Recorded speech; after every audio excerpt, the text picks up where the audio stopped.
paz do Senhor, meus irmãos, sejam bem-vindos à nossa aula da Escola Bíblica Online. E antes de nós iniciarmos a nossa aula, eu gostaria de fazer uma oração. Amém? Pai, em nome de Jesus, nós nos colocamos diante da Tua presença, agradecendo, Senhor, por mais uma oportunidade de aprendermos, Pai, e falarmos da Tua palavra. Que o Teu Espírito Santo, Pai, visite cada coração, abra o entendimento e que Ele fale, Senhor, da maneira que Ele quiser, nos ensinando, nos exortando, nos preparando, Senhor, para que nós possamos praticar a cada dia a Sua palavra. É o que eu te peço e te agradeço em nome de Jesus. Amém. Amém, meus irmãos.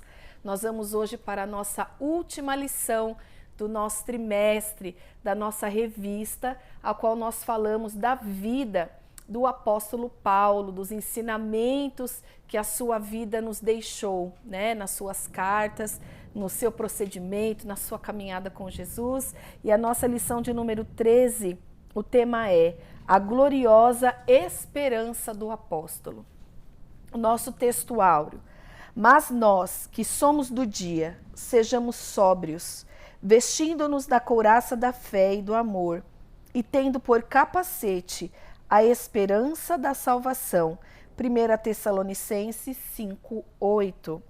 E a nossa verdade prática, a esperança gloriosa da volta de Jesus traz sobriedade para as nossas vidas e disposição para exercer a fé e o amor em esperança. A nossa leitura bíblica está na carta de Paulo a Timóteo, 2 Timóteo, capítulo 4, dos versículos 6 a 8, e também 1 Tessalonicenses, capítulo 5, do versículo 1 ao versículo 11. E diz assim: porque eu já estou sendo oferecido por aspersão de sacrifício, e o tempo da minha partida está próximo. Combati o bom combate, acabei a carreira, guardei a fé. Desde agora, a coroa da justiça me está guardada, a qual o Senhor justo juiz me dará naquele dia, e não somente a mim, mas também a todos os que amarem a sua vinda. 1 Tessalonicenses 5. Mas, irmãos, acerca dos tempos e das estações, não necessitais de que se vos escreva, porque vós mesmos sabeis muito bem que o dia do Senhor virá como um ladrão de noite. Pois que, quando disserem a paz e segurança, então lhe sobrevirá a repentina destruição, como as dores de parto, aquela que está grávida, e de modo nenhum escaparão. Mas vós, irmãos, já não estáis em trevas, para que aquele dia vos surpreenda como um ladrão. Porque todos vós sois filhos da luz e filhos do dia. Nós não somos da noite nem das trevas. Não durmamos, pois, como os demais, mas vigiemos e sejamos sóbrios. Porque os que dormem, dormem de noite, e os que se embebedam, embebedam-se de noite. Mas nós, que somos do dia, sejamos sóbrios, vestindo-nos da couraça da fé e do amor, e tendo por capacete a esperança da salvação. Porque Deus não nos destinou para a ira, mas para a aquisição da salvação por nosso Senhor Jesus Cristo, que morreu por nós, para que quer vigiemos, quer durmamos, vivamos juntamente com Ele. Pelo que exortai-vos uns aos outros e edificai-vos uns aos outros, como também o fazeis. Então, nessa lição de hoje, nessa última lição, nós falaremos da esperança de Paulo na vinda de Jesus. Essa esperança gloriosa, maravilhosa, que tem que ser a esperança de todos nós como cristãos. E nós vamos aprender aqui um pouquinho como que Paulo ele se portava diante da morte, dos momentos que ele passou muito perto da morte, sofrendo perseguições, sofrendo prisões, mas ele tinha esta esperança viva dentro dele, que no momento que ele partisse, ele estaria também com o Senhor. E a nossa introdução diz assim: a última lição deste trimestre nos mostra que não podemos perder a esperança do céu em meio ao sofrimento e tribulações nessa terra. Essa esperança é a fonte da força dos fiéis que se apegam no que Deus realizou em Cristo Jesus. E a garantia dessa esperança é o fato de que o Espírito Santo nos fortalece, renova e confirma a herança eterna do nosso Deus. Que a esperança do apóstolo Paulo seja a nossa também. Amém? Então o tópico 1 diz assim: a consciência de Paulo diante da morte. Uma morte como oferta de sacrifício, que está lá em 2 Timóteo, no capítulo 4 e no versículo 6, que nós lemos aqui na nossa leitura bíblica.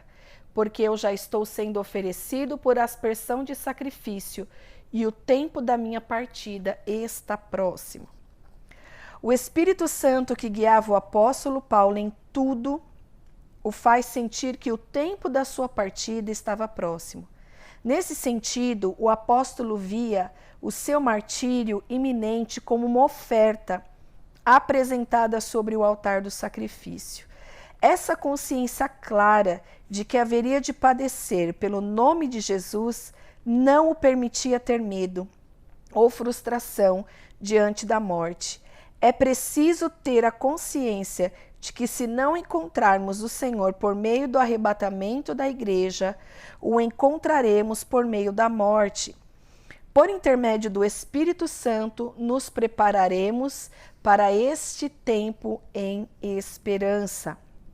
Então, Paulo, ele via a morte, meus irmãos, também como oportunidade de estar com o Senhor. E ele via a vida dele, aqui como ele vai dizer aqui em 2 Timóteo, no capítulo 4, e o verso 6 que nós lemos, que a vida dele ia ser derramada como uma oferta de libação, que era um tipo de oferecimento de bebidas, de líquidos, né, para o Senhor.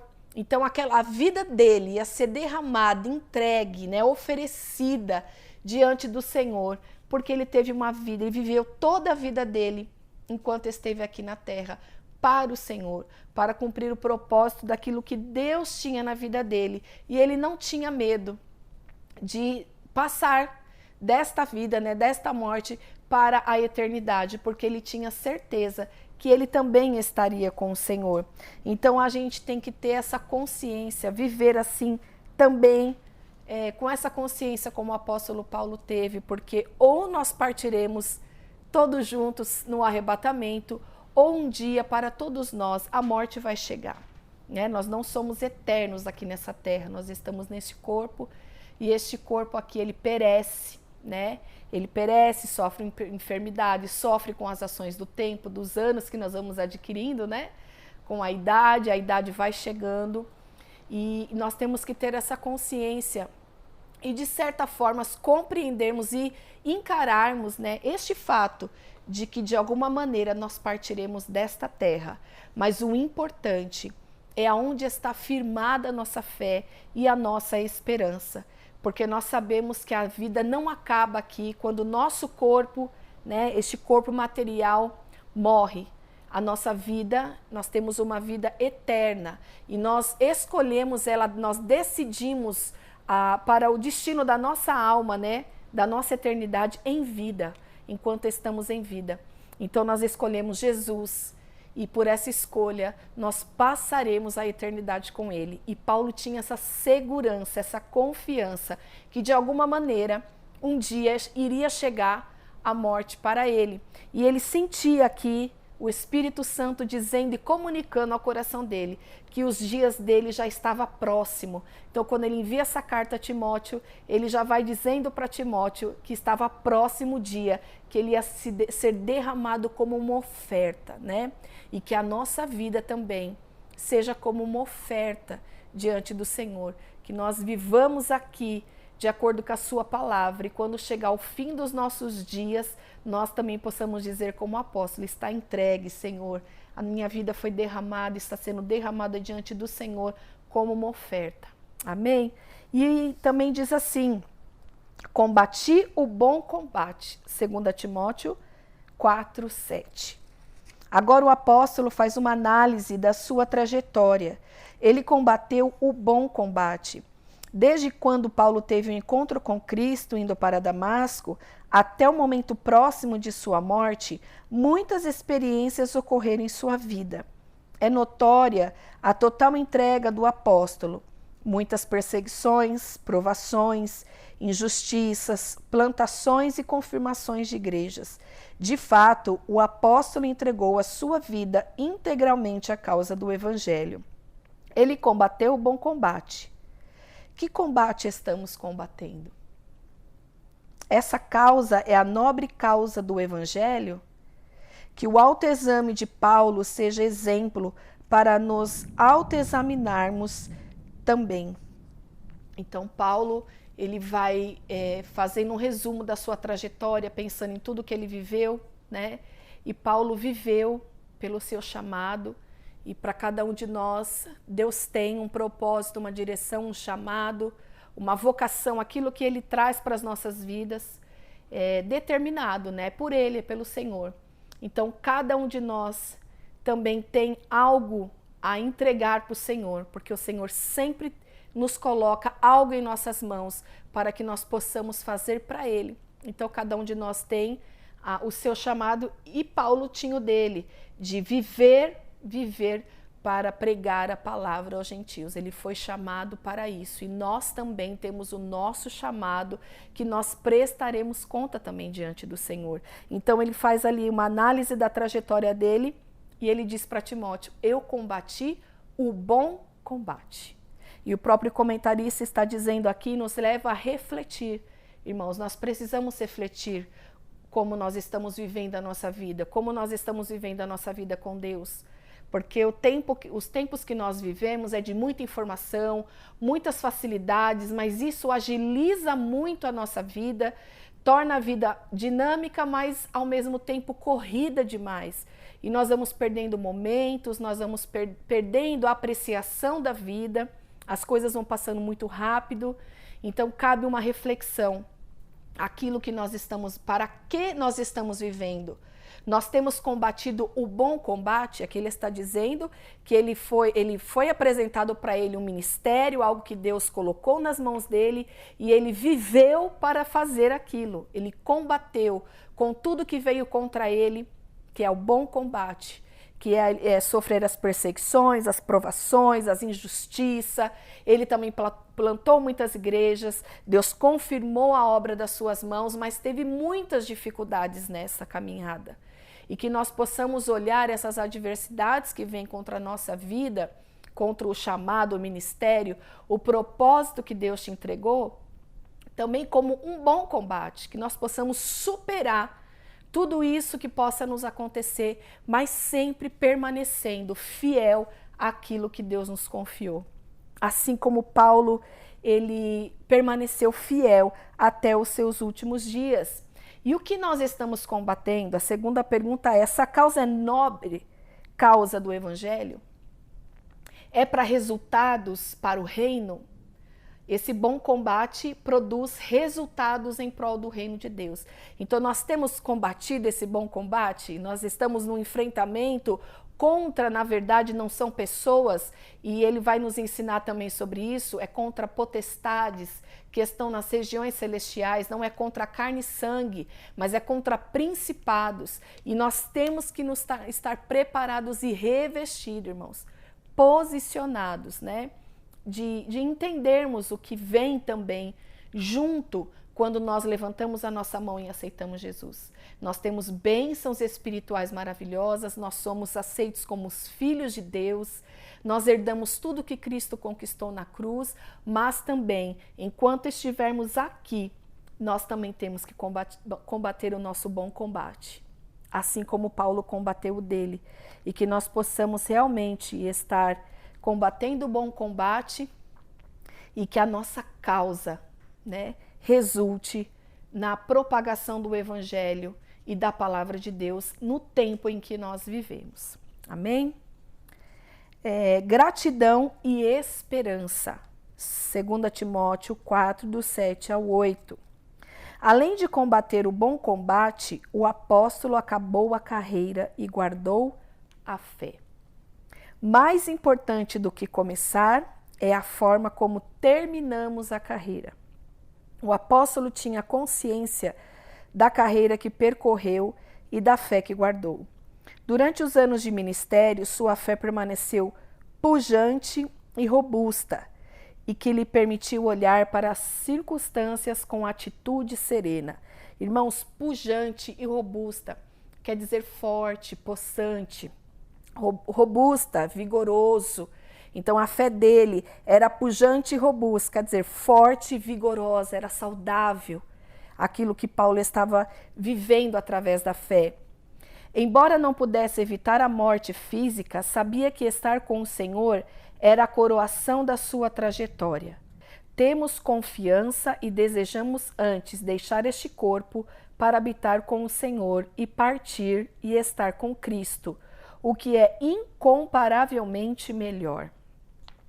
O apóstolo nos ensina que é preciso olhar para o futuro com a certeza do nosso galardão e enxergar pela fé que o nosso trabalho não é vão no Senhor. Está lá em 1 Coríntios 15, 58.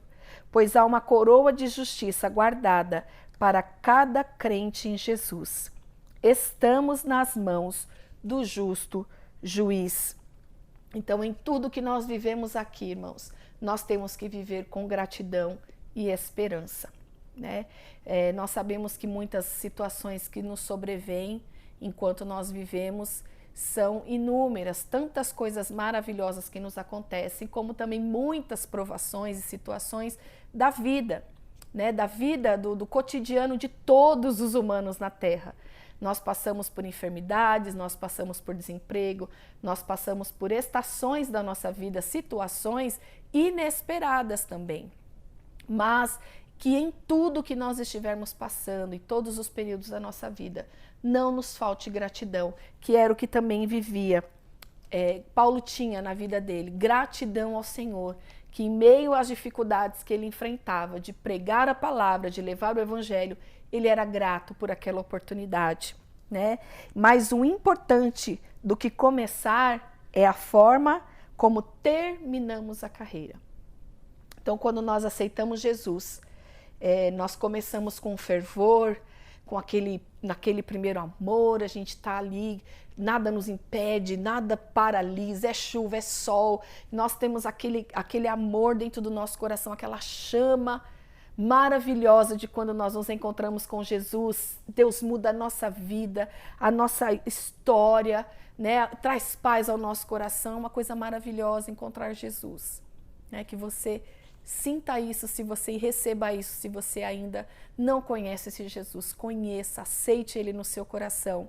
E nós que já conhecemos, recebemos, nós sabemos como é maravilhoso servir a Jesus. Mas nós temos que, ao longo da nossa caminhada, manter essa chama acesa, porque vão acontecendo situações na nossa vida que muitas vezes, né, até o inimigo prepara algo para entristecer, apagar essa chama de você servir ao Senhor com o seu coração inteiro, com inteireza, mesmo nos tempos difíceis das nossas vidas, que todos nós passaremos. Isso é algo nosso aqui das coisas dessa terra, e que nada venha roubar do meu e do seu coração esta gratidão e a esperança. Que esperança, missionária? De estarmos com Cristo, mesmo após a nossa morte aqui nesta terra. E Paulo, quando ele escreve aos Tessalonicenses, Paulo estava preso. E Paulo não estava mais preso numa prisão domiciliar, em algo mais fácil, talvez, dele contornar. Não, ele estava numa prisão fixa, num lugar muito difícil, jogado num porão, de difícil acesso, com umidade, numa prisão muito desumana. Porque é um período que Nero, ele taca ali fogo em Roma, eu acho que muitos dos irmãos conhecem essa história. Então ele joga a culpa sobre os cristãos e nesta fase, durante esta época, Paulo é preso.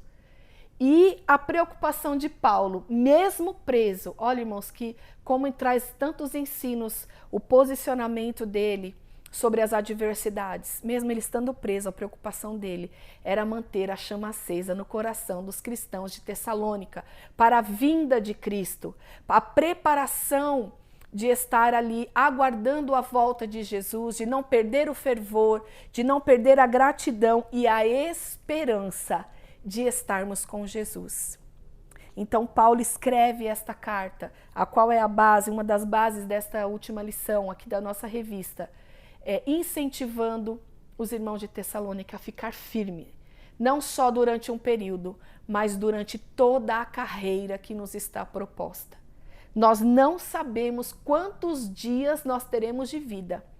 Então, nós estamos todos os dias sendo gratos e tendo essa esperança e mantendo essa esperança firme na fé que nós vamos nos encontrar com o Senhor e terminar a nossa carreira. Como Paulo disse aqui, combati o bom combate, acabei a carreira e a minha fé está guardada. Amém?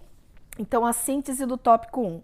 O apóstolo Paulo pensava na sua morte como uma oferta de sacrifício. Vamos para o tópico 2. A doutrina bíblica de Paulo sobre a volta do Senhor. A volta do Senhor em 1 Tessalonicenses. O capítulo 5 de 1 Tessalonicenses inicia com uma conjunção, mas, para retomar a ideia lógica do capítulo 4, em que Paulo fala sobre a ressurreição dos mortos em Cristo, na mesma ocasião em que ocorrerá o arrebatamento dos vivos em Cristo. Assim, o capítulo 5 é a continuidade acerca do assunto da parousia, que significa a volta do nosso Senhor, iniciado no capítulo 4. Então, essa palavra parousia significa a vinda de Cristo e se refere às duas fases a qual será a volta de Cristo. As duas fases dessa vinda. A volta de Cristo se dará em duas fases. A primeira, apenas para os salvos, em que nosso Senhor virá nas nuvens para se encontrar com a sua noiva, a igreja. O apóstolo nos mostra que nessa ocasião os mortos em Cristo ressuscitarão primeiro e os vivos serão arrebatados para estarem com o Senhor nos ares. Essa fase é invisível para o mundo, nenhum olho verá, somente os dos salvos. Então, na primeira fase, Cristo virá arrebatar a sua igreja, mas ele virá sobre as nuvens, não é todo o olho que verá. Somente a sua igreja será tomada, e nesse instante que a igreja será tomada, os mortos ressuscitarão primeiro, e quem está vivo também encontrará com o Senhor nos ares. E a segunda fase da vinda do Senhor, todo olho verá. Está lá em Apocalipse, no capítulo 1, no versículo 7. Vamos ler, meus irmãos. Apocalipse, capítulo 1, no versículo 7, que diz assim: Eis que ele vem com as nuvens, e todo olho o verá, até mesmo aqueles que o traspassaram, e todas as tribos da terra se lamentarão por causa dele. Certamente assim será. Amém. Será uma chegada em que nosso Senhor descerá em glória e literalmente será visto pelo mundo todo e especialmente pelos judeus. Nessa ocasião, Jesus Cristo livrará pessoalmente a nação de Israel dos exércitos confederados pelo anticristo, desfazendo-os com o seu poder e vencendo o anticristo, o falso profeta e o diabo para implantar o reino do milênio. Está lá no Apocalipse, no capítulo 19, do versículo 11 ao 16. Então, meus irmãos, a volta de Cristo será em duas fases. A primeira, só para nós recapitularmos, essa fase virá para a igreja, arrebatar a sua igreja, e nós seremos tomados, e neste mesmo momento, aqueles que estão mortos serão ressuscitados primeiro, e nós encontraremos Cristo nos ares. Ele virá para aqueles que são os salvos, não é todos que o verão, somente para os salvos. E na segunda fase, que foi onde nós lemos aqui em Apocalipse capítulo 1, versículo 7, todo olho o verá. Todas as nações o verão e saberão que ele é Cristo. Então, agora nós vamos falar sobre a grande tribulação. não passaremos pelo período do juízo divino, denominado de a grande tribulação. A igreja de Nosso Senhor será retirada antes do período do derramamento do santo juízo. Quando o anticristo instalar o seu governo mundial, não estaremos mais aqui. Ao final deste período, juntos de Cristo, contemplaremos a destruição do anticristo e do falso profeta no lago de fogo. Esses ensinamentos mostram aos Tessalonicenses, bem como à igreja atual, que vale a pena confiar e esperar a vinda do Senhor. Então, aqui neste tópico, meus irmãos, Paulo vai instruindo na carta aos Tessalonicenses sobre a vinda de Cristo, né, que eu já expliquei que será em duas fases. A primeira, somente para os salvos, e a segunda, todo olho verá. E também nós cremos desta maneira, né, que o Senhor virá nos buscar antes. Nós somos pré-tribulacionistas, que o Senhor virá nos buscar antes do período que o anticristo irá reinar nesta terra, né?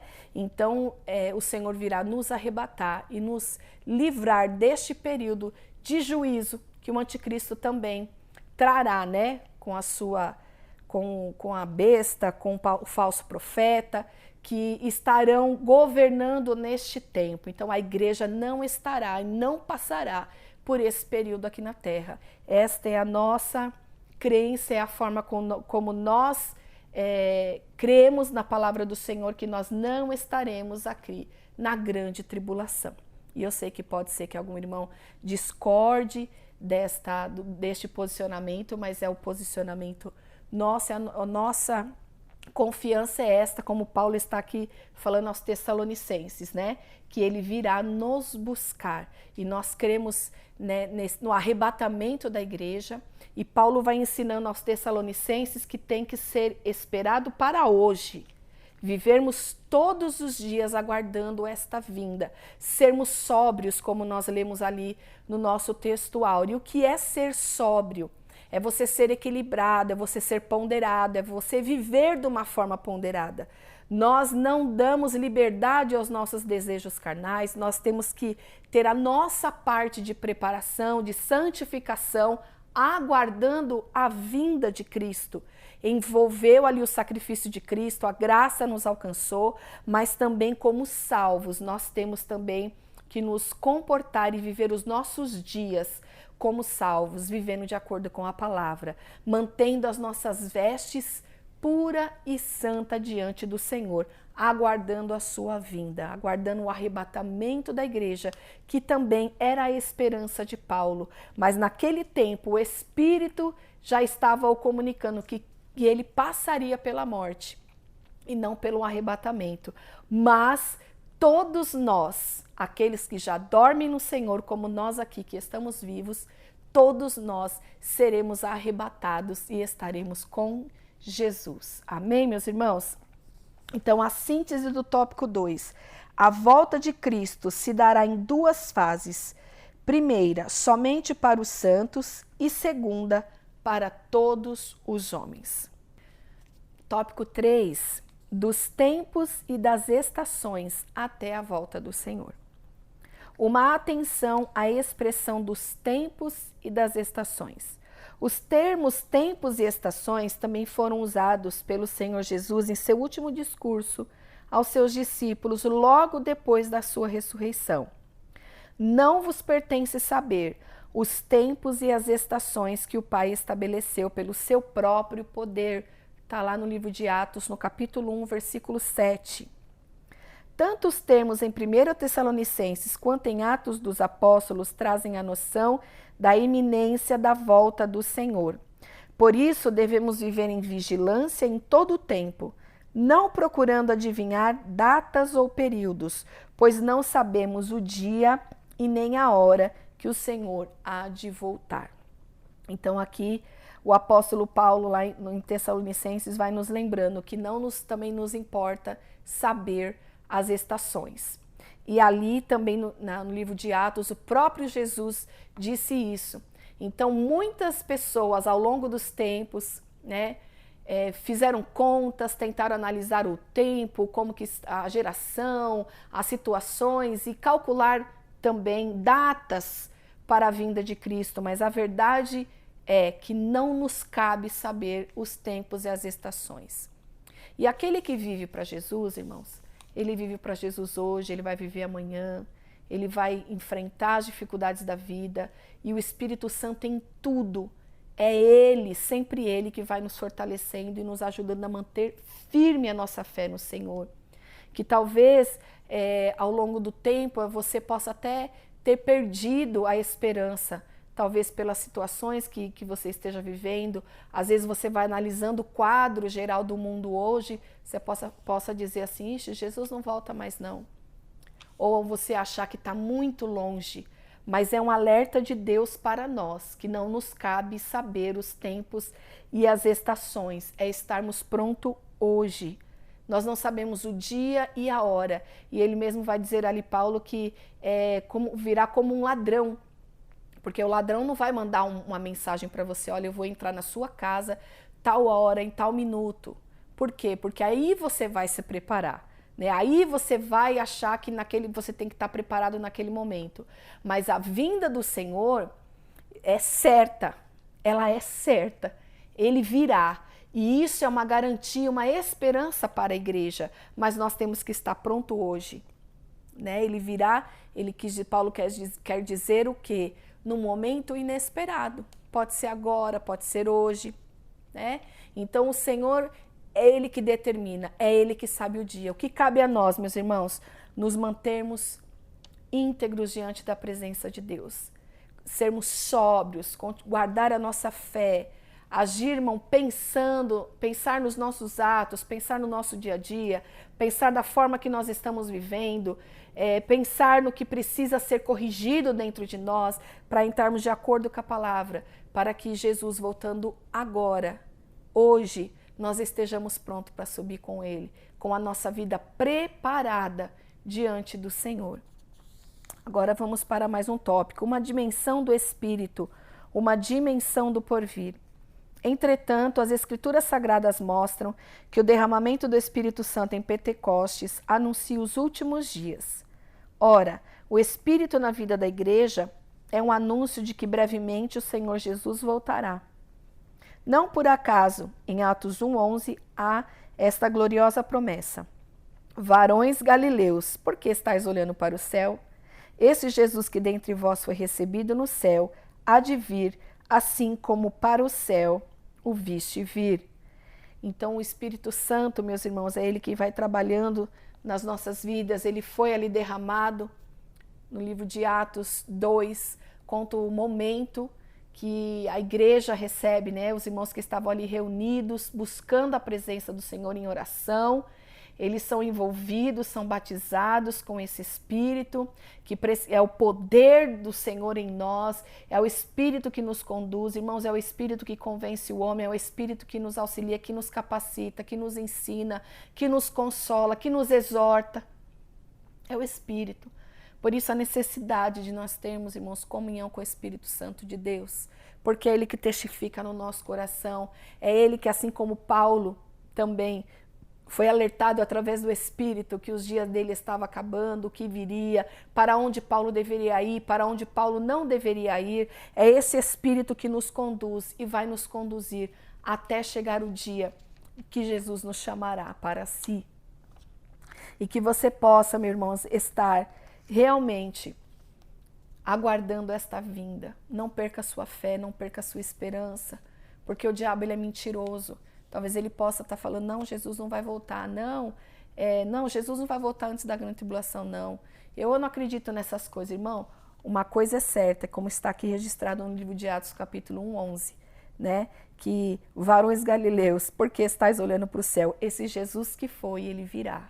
Isso é certo para o nosso coração, é essa a esperança viva da igreja, é Jesus, meus irmãos, não perca essa esperança. A esperança tem muita força, porque a esperança, ela é como se fosse uma alegria, um ânimo, um fôlego que nós vamos recebendo no nosso dia a dia. Nós temos que ter esperança, nós não podemos perder a esperança. E não estou falando de uma esperança em dias melhores, em dias, não é isso. É uma esperança viva, que é Jesus. É uma esperança de alguém que virá te buscar, ao qual você passará uma eternidade. É esta a esperança que eu estou falando, da sua volta e da eternidade com Jesus. É uma esperança viva. Mais um tópico, Espírito e Porvir. Temas da nossa pregação. Como pentecostais, a promessa do batismo no Espírito Santo com a evidência de falar em línguas deve estar em nossos lábios. Preguemos sobre isso e estimulemos a igreja a buscar esta promessa. Todavia, a promessa da bendita esperança deve estar em nossa proclamação. Não deixemos de dizer, Jesus em breve voltará. A igreja de Cristo nasceu no fogo e debaixo da promessa de sua volta. Qual é o assunto que foi do ministério de Paulo? Jesus, é a esperança, é a volta de Jesus. Qual é o assunto que Paulo trata com a igreja de Tessalonicenses? É a volta de Jesus. É a preocupação deles estar buscando esta volta, aguardando, vivendo de forma sóbria, porque também os tessalonicenses nesta época estavam vendendo todas as suas coisas e não estavam mais querendo dar continuidade à sua vida, ao seu dia a dia, porque falavam, não, Jesus vai voltar agora. Então agora eu vou largar tudo e vou ficar só aguardando Jesus voltar, não vou mais trabalhar, não vai ter uma vida normal. E Paulo disse, vocês têm que ter um equilíbrio. Vocês têm que ter um equilíbrio, vão vivendo os seus dias, estejam preparados hoje, vão estando, se posicionando diante de Deus, vivendo de acordo com a palavra. Paulo ali no final do capítulo 5, ele vai dizer como eles deveriam guardar e aguardar a volta de Jesus, de maneira a viver todos os seus dias, mesmo nos seus dias normais, que você vai acordar, você vai trabalhar, você vai estudar, mas em tudo que nós vamos fazendo aqui nessa terra, seja tudo para a glória de Deus. É um Espírito que nos ajuda e também nos dá essa responsabilidade, irmãos, de transmitir essa palavra. Pregue sobre a volta de Jesus, busque o batismo com o Espírito Santo de Deus, busca ser cheio da presença do Senhor na sua vida. Nos dias tristes, irmãos, às vezes você pode falar, irmão, não tenho nem força para orar, não tenho força para buscar. Mas o Espírito sempre vem nos encorajando, o Espírito nos anima. E que essa esperança, se estava adormecida aí no seu coração, que ela possa hoje ser reanimada. Tenha essa fé, tenha essa esperança, que é melhor o fim das coisas do que o começo. Jesus está voltando, está prestes a voltar. Esse é o nosso conforto, meus irmãos. O conforto é sabermos que vamos passar a eternidade ao lado dele. Nós passamos aqui um breve momento, né? A Bíblia diz que você viver até os 70 anos é bênção, mas depois é enfado e canseira, né? Então, é muito breve você viver 70, 80, 90 anos, ou até quem tem essa longevidade de viver 100 anos, aqui nesta nossa geração, é pouquíssimo tempo comparado à eternidade. É um pontinho. Então, não troque nada da sua vida, nenhum momento da sua vida, por algo que é eterno. Não queira desfrutar de coisas terrenas ao custo de uma vida que te aguarda, que é eterna ao lado de Jesus. Que esta fé viva, que é Jesus, que aqui nós vamos ver em Tito, no capítulo 2, no versículo 13. Enquanto aguardamos a bendita esperança, o glorioso retorno de nosso grande Deus e Salvador Jesus Cristo, a nossa bendita esperança, certa esperança, a qual aqui Paulo nos deixa esse ensinamento, que ele encarava a morte de uma maneira diferente. Não que a morte, meus irmãos, não seja algo significativo para nós aqui, humanos, né? É um momento de perda, é um momento de dificuldade, de separação, mas quando nós entendemos também que a morte também nos coloca, muda o nosso endereço, que é o céu, é uma mudança de endereço. Nós saímos aqui dessa terra e estamos ali na eternidade com o Senhor, ela tira todo o medo. Porque há pessoas que têm tantos medos, que se privam de viver uma vida com Cristo. Mas quando nós estamos, irmão, diante de Deus, com a certeza dessa esperança, que quer nós estivermos aqui vivos, ou quando nós passarmos para a eternidade, nós vamos estar com Ele e para sempre com Ele. Que esta fé viva e esta esperança também guarde o seu coração e te traga paz. Que Jesus está conosco em todos os momentos. E essa foi, meus irmãos, a grande esperança de Paulo, que ele deixa aqui através da sua carta aos Tessalonicenses e também a Timóteo, dizendo que ele viveu uma vida diante do Senhor, que ele combateu o bom combate, ele acabou a carreira e guardou a fé. Que nós possamos guardar a nossa fé, mesmo nos momentos difíceis que nós enfrentamos, que a nossa fé esteja nisso, na nossa viva esperança que é estar com Jesus. Amém, meus irmãos? Gostaria de ler agora aqui a conclusão da nossa lição, que diz assim: a bendita esperança de Paulo deve ser a nossa. Ao longo do ministério do apóstolo, somos estimulados a viver no Espírito e ao mesmo tempo em vigilância, preparando-nos para o encontro com o nosso Senhor. Que vivamos no Espírito, aguardando a bendita esperança. O Senhor Jesus pode voltar a qualquer momento para arrebatar a sua noiva.